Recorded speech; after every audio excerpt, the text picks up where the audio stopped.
Kalau cerita Iron Man, I love you 3,000 kan? 3,000? Mungkin kita 30 ke 300,000.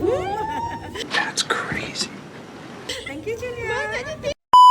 Assalamualaikum. Hari ini kita ada Puan Zaitun kepada Atira. Pertama sekali kami ingin mengucapkan terima kasih sebab sekali lagi repeat ambil package lengkap dengan saya.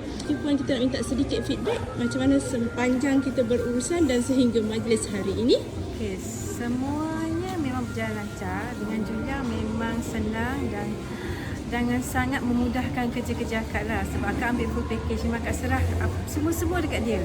So Alhamdulillah, baju cantik, tempat cantik, servis terbaik. Orang ulang ingat ni, servis terbaik. Okay, terima kasih Julia. Terima kasih, majlis Kak. hari ini. Alhamdulillah. Alhamdulillah, semua sempurna. Alhamdulillah, Kak. Okey, baju anak semua okey? Akak suka? Okey, akak suka sangat. Sebab banyak juga mendapat pujian ni daripada Ya, Kak. kawan-kawan dia. Alhamdulillah. Dia pun happy.